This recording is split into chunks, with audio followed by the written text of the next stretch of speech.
there'd be cars here and stuff like that.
This is our campground at Valley of the Gods. Look at this. Just watched the sunrise this morning. Heard some coyotes. Pretty amazing.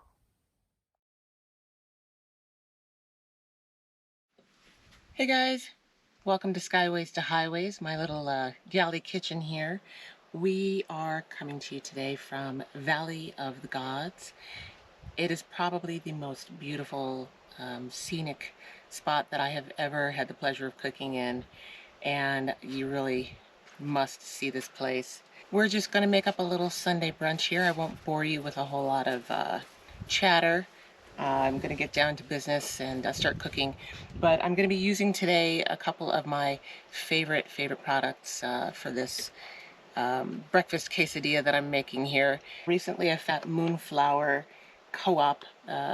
It's in Moab downtown, and it's a wonderful little co-op grocery store that has a ton of amazing products. I'm using this wonderful Just Egg, my go-to for making breakfast, and I'm going to be using some chow shreds, some Miyoko's cultured cheddar cheese, and I just want you to see this beautiful scenery. It's amazing. So I'm going to stop talking and I'm going to start cooking.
Pretty good looking vegan egg, I would say. Scrambles up beautifully in the scuttle.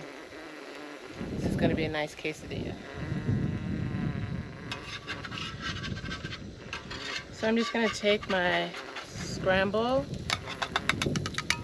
out, set it aside.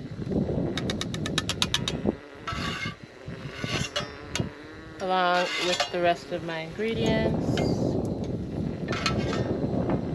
And then I'll start assembling my quesadillas. We've got our peppers and mushrooms and onions. We have our scrambled eggs, and we have our vegan sausage, going to clean the scuttle, and then I'm going to start assembling the quesadillas. The rest of this off. A little bit of oil.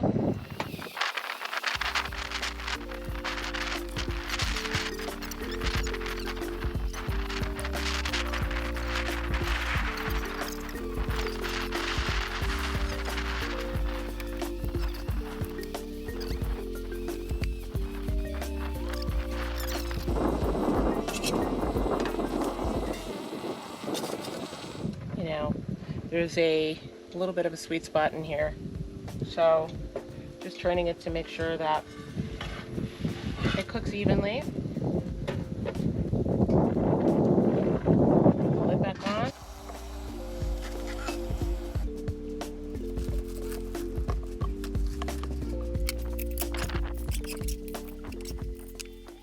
Slicing up some beautiful cherry tomatoes that I got from Hirsch. Hirsch is a lovely little farm stand. When we were over in Zion, some beautiful, beautiful tomatoes. The farmer's market wasn't there, I guess due to COVID, but these little tomatoes, thank you Hirsch Farm Stand for your beautiful, beautiful produce.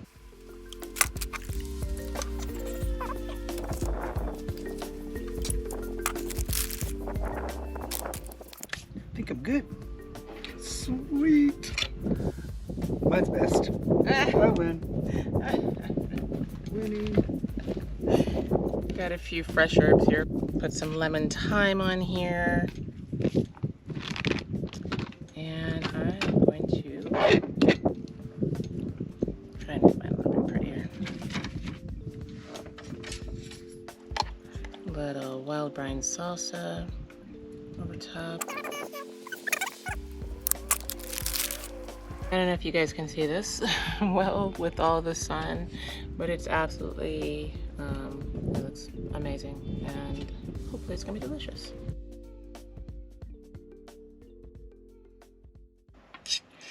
So guys, I wish that you could be here with us in this beautiful, beautiful location.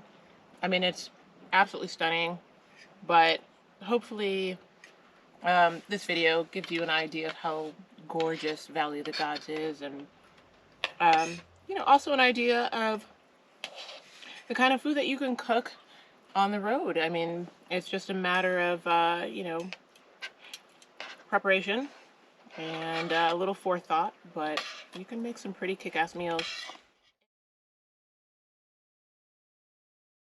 Then start. All right. Okay. 7 days in Santa Fe. And got a little bit of rain.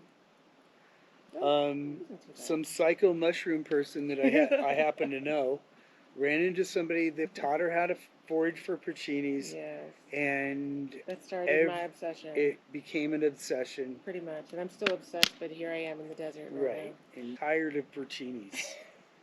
I mean, I like mushrooms and I like porcinis, but after a while, every meal with porcinis, you get a little tired. You know, I became a little bit like Bubba from Forrest Gump. I mean, obsessed? Well, yeah, but it was like, you know, porcini omelets, porcini tacos, porcini burritos, porcini everything. Yeah. Pasta. Yep, porcini the pasta. Yeah. And last but not least, I'm adding all of the foraged mushroom, our exact pasta that we foraged. And I think this is going to be a pretty good meal. Porcinis, I love porcinis. There are mushrooms everywhere.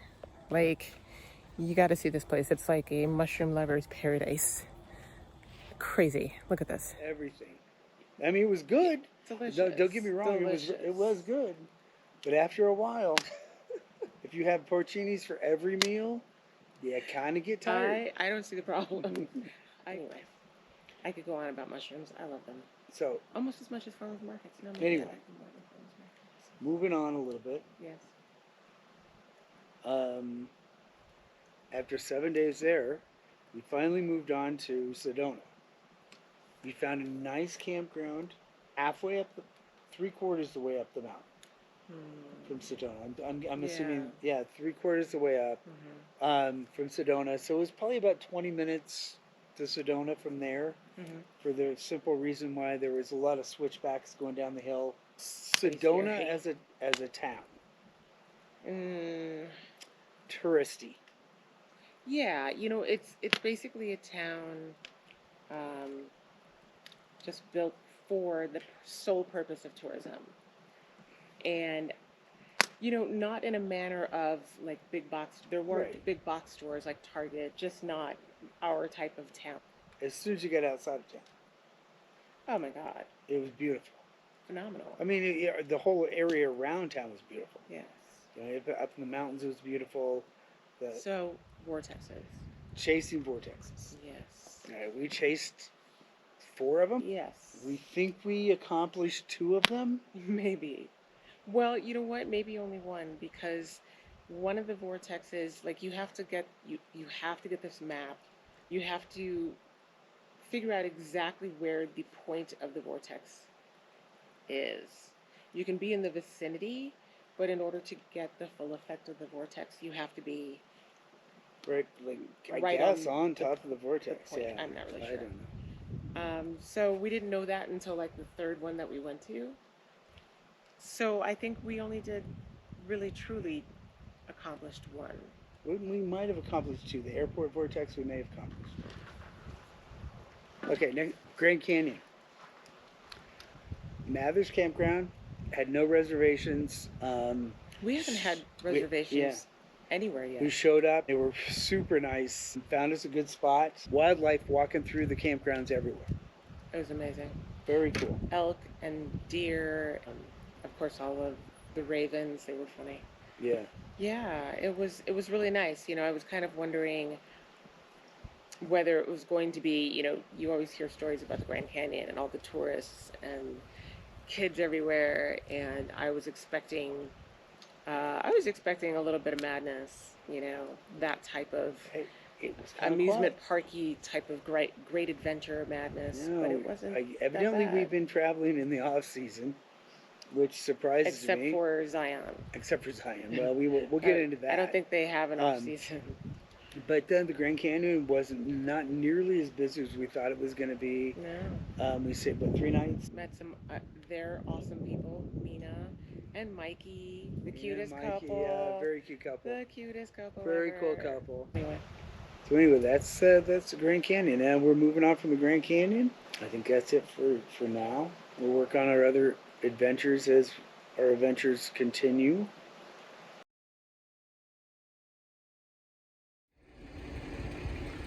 Look, it's an actual tarantula. This is so cool. Look at how beautiful. Oh my gosh, you're beautiful.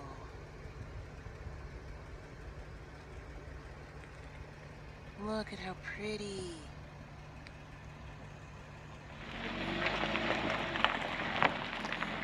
This is going to be fun.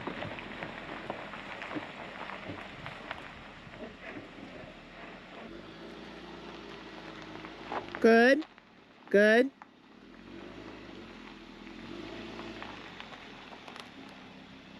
Keep coming, you're good.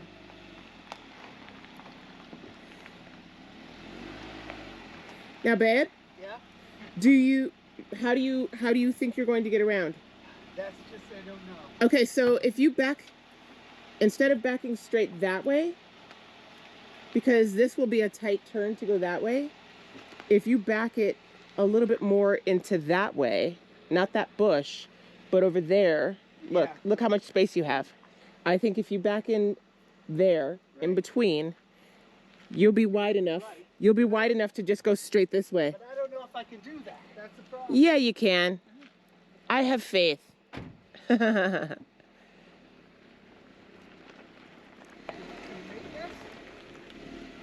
me see, hold up. You got that, babe. You're gonna hit a bush, but you got it. Keep going. Keep going. Keep going.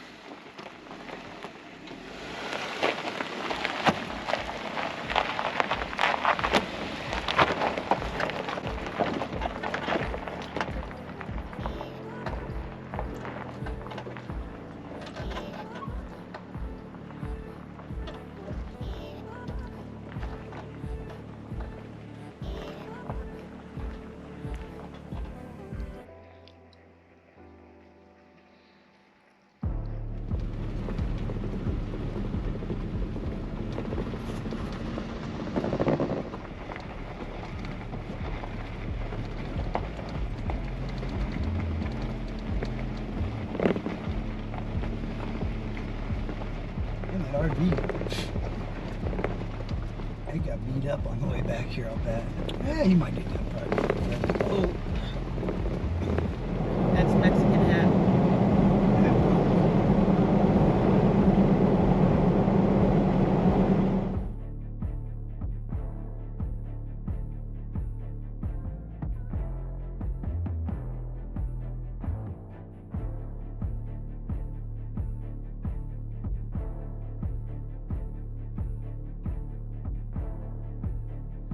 Thanks for watching our video today, guys. Don't forget to like and subscribe. And we'll see you in the skyways or the highways.